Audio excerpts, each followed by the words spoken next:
दोस्तों 2005 की Steve jobs की स्टैनफोर्ड स्पीच दुनिया की सबसे बेहतरीन लाइफ चेंजिंग स्पीच में से एक है। जब स्टैनफोर्ड यूनिवर्सिटी में स्टीव जॉब्स ने स्पीच दी, उनकी आइकॉनिक स्पीच ने लाखों लोगों को इंस्पायर किया और आज हर सफल इंसान इस स्पीच को रिकमेंड करते हैं। आखिर क्यों? ऐसा क्या है इस स्पीच में जिसे हर सफल इंसान रिकमेंड कर रहे हैं? तो चलो जानते हैं आज की इस वीडियो में। दोस्तों, उस दिन स्टीव जॉब्स ने अपनी लाइफ की 3 कहानियाँ सुनाई, ऐसी कहानियाँ जो उनकी ज़िंदगी की टर्निंग पॉइंट थी। इनमें जीवन के कुछ गहरे लेसन छिपे हैं जिनसे हम सब कुछ ना कुछ सीख सकते हैं। तो आज मैं उन 3 कहानियों की लर्निंग्स बताऊंगा ताकि आप भी उन्हें अपनी लाइफ में अपना सकें और अपनी लाइफ को एक नई दिशा दे सकें। तो स्टीव जॉब्स की पहली कहानी कनेक्टिंग द डॉट्स के विषय में। दोस्तों, स्टीव जॉब्स की पहली कहानी उनकी लाइफ के अजीब लेकिन पावरफुल डिसीजंस पर है। जब उन्होंने कॉलेज छोड़ा तो उनके पास पैसे कम थे और उनके पास कोई क्लियर डायरेक्शन नहीं थी। लेकिन कॉलेज छोड़ने के बाद भी वह कभी कभी कैंपस की क्लासेस में जाते थे, सिर्फ उन क्लासेस में जो उन्हें जेन्युइनली इंस्पायरिंग लगती थी। ऐसा ही एक क्लास थी कैलीग्राफी की। इस क्लास में स्टीव जॉब्स ने टाइपोग्राफी की ब्यूटी को समझा, फॉन्ट्स, स्पेसिंग और लेटर के फाइन डिटेल्स पर ध्यान दिया। उस वक्त उन्हें पता नहीं था ये सब सीखना किसी काम का होगा, लेकिन वर्षों बाद जब उन्होंने मैकिन्टोश कंप्यूटर डिज़ाइन किया तो वह कैलीग्राफी स्किल से काम आई। मैकिन्टोश पहला कंप्यूटर था जिसमें ब्यूटीफुल फॉन्ट्स और टाइपोग्राफी का ध्यान रखा गया था, जो कि एक ऐसा फीचर बन गया जिसने पूरी कंप्यूटर इंडस्ट्री को चेंज कर दिया।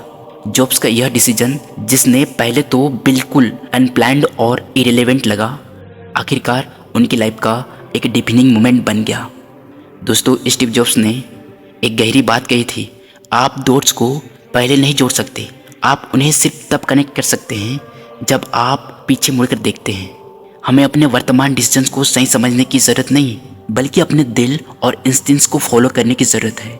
जब आप जीवन के हर एक्सपीरियंसेस को एक लर्निंग अपॉर्चुनिटी की तरह एक्सेप्ट करते हैं, तब भविष्य में वह एक मीनिंगफुल पर्पस बनकर सामने आता है। दोस्तों, आप किसी अननोन जर्नी में कदम रखते हैं जहां आपकी डेस्टिनेशन क्लियर नहीं है, लेकिन यह जर्नी आपके कैरेक्टर, स्किल और एक्सपीरियंस को बिल्ड करती है।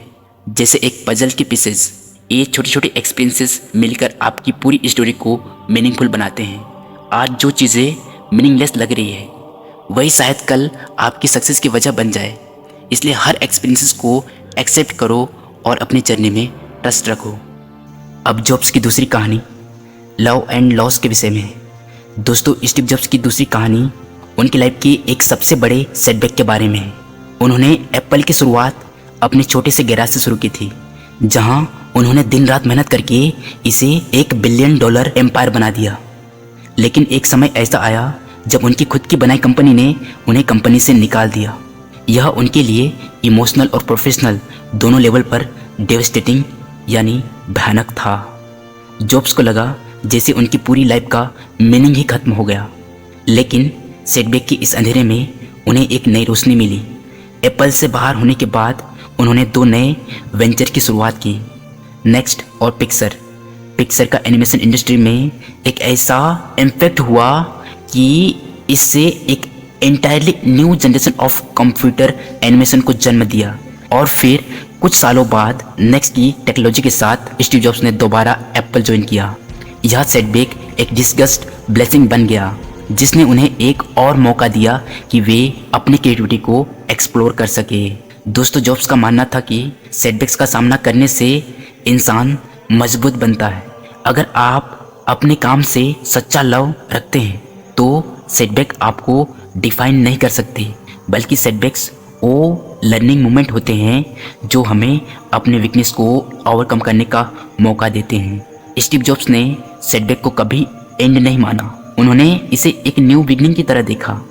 इसलिए दोस्त, सेटबैक्स को अपने सीखने का अवसर समझो और अपनी जर्नी को नए कॉन्फिडेंस और जेल के साथ कंटिन्यू करो। दोस्तों, ज़रा इमेजिन करो, आप एक प्रोजेक्ट में पूरी मेहनत लगाते हैं, लेकिन अंत में वह फेल हो जाता है। यह दर्दनाक हो सकता है, लेकिन इसी प्रोसेस में आप अपनी स्किल को शार्पन करते हैं, नए स्ट्रेटजीज एडॉप्ट करते हैं और एक नए पर्सपेक्टिव के साथ आगे बढ़ते हैं। सेटबैक्स आपकी स्ट्रेंथ और रेजिलेंस को डिफाइन करते हैं। दोस्तों स्टीव जॉब्स का कहना था, only way to do great work is to love what you do. Setbacks को एक स्टेपिंग स्टोन की तरह लें जो आपको एक बेटर वर्जन में ट्रांसफॉर्म करते हैं। अब जॉब्स की लास्ट तीसरी कहानी डेथ के विषय में है। दोस्तों स्टीव जॉब्स की तीसरी और सबसे गहरी कहानी उनके कैंसर डायग्नोसिस से जुड़ी है। जब उन्हें पता चला कि वह टर्मिनली इल है तो उनके जीवन जीने का पर्सपेक्टिव ही बदल गया। उन्होंने अपनी स्पीच में कहा कि डेथ का सामना करने से ही उन्हें ये समझ आया कि लाइफ में क्या इम्पोर्टेंट है। और हर सुबह स्टीव जॉब्स एक सवाल पूछते थे, अगर आज मेरा आखिरी दिन हो तो क्या मैं वही करूँगा जो मैं करने जा रहा हूँ। यह सवाल सिंपल है लेकिन इसकी इम्पैक्ट बहुत गहरी है। जॉब्स ने आगे कहा है कि जब आप मौत का सामना करते हैं तो सारे एक्सटर्नल एक्सपेक्टेशंस, फेयर्स और ईगो पूरी तरह से गायब हो जाते हैं और सिर्फ वही चीज़ें रह जाती है जो सच में मैटर करती है। लाइफ शॉर्ट है और हमारे पास समय लिमिटेड है। हमें इसे मीनिंगफुल बनाने के लिए वो चीज़ें करनी चाहिए जो हमारे दिल से कनेक्टेड हो। दोस्तों स्टीव जॉब्स ने अपनी लाइफ में जो सबसे पावरफुल रियलाइजेशन पाया वो यह था कि डेथ ही लाइफ का सबसे बड़ा ट्रूथ है। जब आप इस फैक्ट को एक्सेप्ट करते हैं कि लाइफ का हर दिन प्रीशियस है, तब आप अपने डिसीजंस, प्रायोरिटीज़ और रिलेशनशिप्स को सही तरीके से मैनेज कर पाते हैं। आप हर दिन को एक गिफ्ट की तरह मानते हैं और अपने टाइम का सही इस्तेमाल करते हैं। दोस्त जरा इस बात पर सोचिए, अगर आज आपका आखिरी दिन हो तो क्या आप वही काम कर रहे होंगे जो अभी कर रहे हैं। यह क्वेश्चन आपको आपकी प्रायोरिटी के बारे में सोचने में मजबूर कर सकता है। अपनी लाइफ को रिग्रेट के बिना जिए और वो काम करें जो आपको जेन्युइनली खुश करे। दोस्तों जॉब्स का यह लेसन हमें इंस्पायर करता है कि हम रोज के रूटीन में फंसकर अपने असली पर्पस को न भूलें। दोस्तों स्टीव जॉब्स की यह स्टैनफोर्ड स्पीच इसलिए खास है क्योंकि यह हमें केवल जीवन का थ्योरी नहीं बल्कि यह हमें जीवन जीने का प्रैक्टिकल तरीका सिखाती है, कैसे हम अपने जर्नी में सफल हो सकते हैं। दोस्तों आज का हर डिसीजन, हर एक्सपीरियंसेस और हर सेटबैक्स हमारी सक्सेस के लिए एक स्टेपिंग स्टोन है। दोस्तों स्टीव जॉब्स ने अपने दिल की सुनी और अपने एक्सपीरियंसेस को एक पॉजिटिव पर्सपेक्टिव में देखा। चाहे सेटबैक हो या लिमिटेशंस हो, उन्होंने हर चैलेंजेस को एक अपॉर्चुनिटी के रूप में लिया और अपनी जर्नी को उसी जोश के साथ कंटिन्यू किया। उनकी यह लाइफ फिलोसफी हमें भी अपनी लाइफ को फेयरलेसली और पैशनेटली जीने की प्रेरणा देती है। दोस्तों लास्ट में इस वीडियो से 3 चीज़ें सीखी जानी है।